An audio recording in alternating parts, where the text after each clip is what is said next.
Nous voilà au terme, je le crois, de l'examen parlementaire de cette proposition de loi sur les ondes électromagnétiques, travail entamé il y a désormais plus de 2 ans. Vous le savez, ma volonté partagée avec les parlementaires de la majorité est que ce texte soit aujourd'hui adopté conforme dans sa version votée au Sénat en juin dernier. Nous sommes en effet parvenus à un compromis et à une version équilibrée. Par ailleurs, la demande est forte pour qu'une procédure transparente de concertation lors de l'implantation d'antennes relais se mette enfin en place et pour que le principe de sobriété appliqué aux ondes électromagnétiques soit enfin effectif. Le parcours de cette proposition de loi a été long, mais les échanges et le travail collaboratif ont permis d'aboutir à un résultat qui, s'il n'est pas le texte idéal pour les écologistes, est un compromis dont je me satisfais et qui constitue une première étape essentielle dans la prise en compte de ce qui est considéré comme un risque sanitaire. Rappelons ici la genèse de ce texte. En janvier 2013, le groupe écologiste inscrit dans sa journée d'initiative une proposition de loi relative à l'application du principe de précaution défini par la Charte de l'environnement aux risques résultant des ondes électromagnétiques. Ce texte ambitieux a malheureusement fait l'objet d'un renvoi en commission. Lors de ce renvoi, plusieurs engagements sont pris. Le ministre de l'économie numérique de l'époque, Madame Fleur Pellerin, s'engage à ce qu'un rapport sur le principe de sobriété soit rendu dans les prochains mois.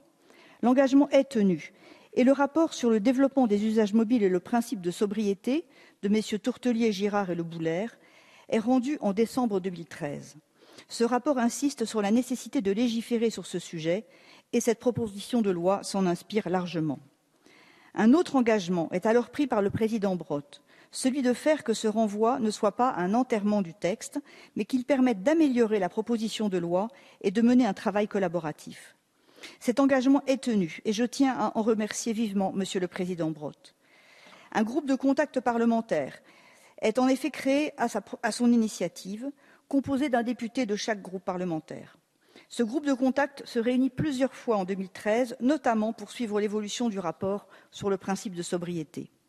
Je tiens également à remercier la rapporteure pour avis, Madame Suzanne Tallard. Sa ténacité et son engagement depuis 2 ans ont également contribué à ce que ce renvoi en commission permette d'aboutir à un compromis. Suite à ce premier examen tronqué et à ce travail mené en 2013, le groupe écologiste a déposé une nouvelle proposition de loi relative à la sobriété, à la transparence et à la concertation en matière d'exposition aux ondes électromagnétiques, proposition examinée et adoptée lors de sa journée d'initiative écologiste de janvier 2014. Cette proposition de loi est ensuite examinée et adoptée par le Sénat en juin dernier, même si je regrette que le Sénat ait atténué la portée de plusieurs dispositions. Nous voilà donc aujourd'hui en deuxième lecture de ce texte, adopté conforme la semaine dernière en commission des affaires économiques et en commission du développement durable, saisie pour avis. Ici, aujourd'hui, je tiens à rappeler les motivations qui ont amené le groupe écologiste à vouloir légiférer sur ce problème de santé environnementale. Nous légiférons, et c'est rare, dans le doute scientifique. Mais ce doute ne doit pas nous amener à ne rien faire. Il doit au contraire nous pousser à agir. Les doutes existent, et c'est parce que doute il y a que le principe de précaution doit s'appliquer. Pour ma part, je ne doute plus de la nocivité des ondes. J'en suis désormais persuadée, et plusieurs rapports m'en convainquent. Je ne parle pas des études scientifiques très nombreuses sur le sujet, puisque dès qu'une étude est évoquée, une autre est là pour l'infirmer. Les industriels étant passés maîtres dans cette création du doute scientifique. Mon opinion sur cette nécessité d'agir est fondée sur les conclusions de 3 agences publiques. La première, c'est l'Organisation mondiale de la santé, l'OMS, qui a classé en 2011 les ondes électromagnétiques comme potentiellement cancérigènes. Cette classification par l'Agence sanitaire mondiale de référence devait faire réagir le législateur. La deuxième, c'est l'ANSES. Notre agence de sécurité sanitaire a dès 2009 recommandé de réduire les expositions du public et indiquait, je cite, « Dès lors qu'une exposition peut être réduite, elle doit être envisagée ». L'ANSES a réaffirmé dans sa dernière actualisation en 2013 cette nécessité de baisser les expositions aux ondes, notamment pour les plus jeunes. Troisième et dernière agence, l'Agence européenne de l'environnement. Dans une étude rendue publique en 2013, elle a retracé les scandales sanitaires qui ont émaillé notre histoire et pointe 4 risques pour lesquels le principe de précaution devrait s'appliquer. Figure dans ces risques celui lié aux ondes électromagnétiques du téléphone portable. Ce rapport pointe les tergiversations constantes et la frilosité du monde politique qui préfère parfois attendre que le risque soit avéré et que la catastrophe soit inéluctable plutôt qu'agir préventivement. Ces 3 agences et ces 3 alertes suffisent à fonder l'opinion du législateur et à adopter une législation qui protège efficacement nos concitoyens de ce bain d'ondes électromagnétiques. Quel est donc l'objectif de cette proposition de loi ? Le premier, c'est d'inscrire dans notre corpus législatif un principe nouveau, celui de la sobriété en matière d'exposition aux ondes. Ce principe est le fondement même de ce texte. Il vise à limiter autant que possible l'exposition aux ondes, tout en assurant une bonne qualité de service. Le second objectif est d'instaurer une procédure transparente et concertée lors de l'implantation d'antennes relais. Cette procédure simple s'inspire largement des travaux menés dans le cadre du COMOP-COPIC, et je félicite à nouveau M. Brotte, président du COPIC, pour la qualité de ses travaux. L'objectif de la procédure est d'obliger les opérateurs à communiquer, à informer, à concerter, afin de diminuer les contentieux. Cette nouvelle procédure reposera en partie sur le maire, qui est d'une certaine façon remis dans la boucle.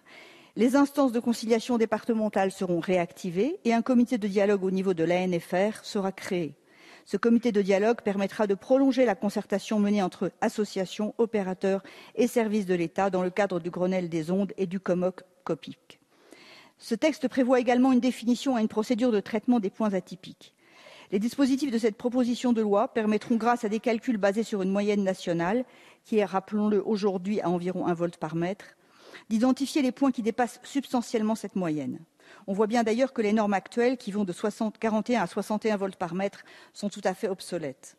Ces points définis comme atypiques feront l'objet d'un traitement par l'ANFR afin de les ramener à des expositions conformes au principe de sobriété.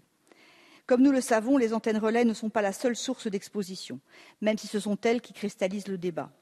Cette proposition de loi apporte donc des réponses sur d'autres sujets, notamment sur l'exposition liée au téléphone portable. Si certains doutent encore de la nocivité des ondes émises par les antennes relais, plus personne ou presque ne doute de la nocivité des ondes émises par le téléphone portable. L'ANSES reconnaît que les risques sont réels pour les utilisateurs intensifs, sachant qu'il est considéré comme intensif une utilisation de plus de 30 minutes par jour, ce que beaucoup d'entre nous atteignent. La PPL vise dès lors à modifier les comportements et à inciter à l'utilisation du kit main libre, kit fourni obligatoirement par les opérateurs depuis 2004. Ainsi, la publicité pour les téléphones portables devra désormais être accompagnée d'un message de prévention et la publicité ne pourra plus montrer une personne téléphonant avec un portable collé à l'oreille. La PPL prévoit également d'inscrire le débit d'absorption spécifique sur tous les terminaux radioélectriques et pas seulement sur les téléphones portables. Sont visées particulièrement les tablettes.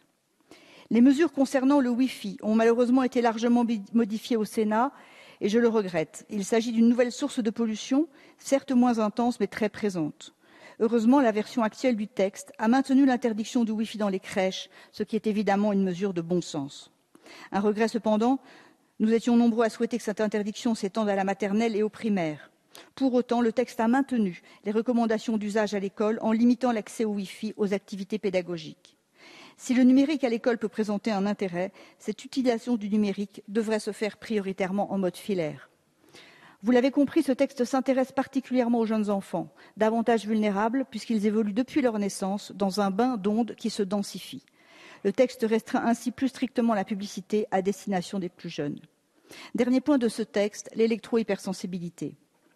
Nous attendons avec impatience le rapport de l'ANSES sur ce sujet. Peut-être, Madame la Ministre, pourrez-vous nous donner des informations de calendrier sur cette publication.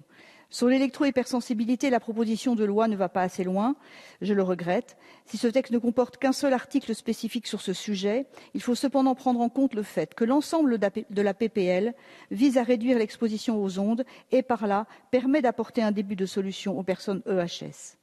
D'autres solutions doivent pourtant être trouvées rapidement, comme la création de zones à rayonnement électromagnétique limité, en milieu urbain et professionnel notamment, ou l'homologation de dispositifs efficaces de protection aux ondes.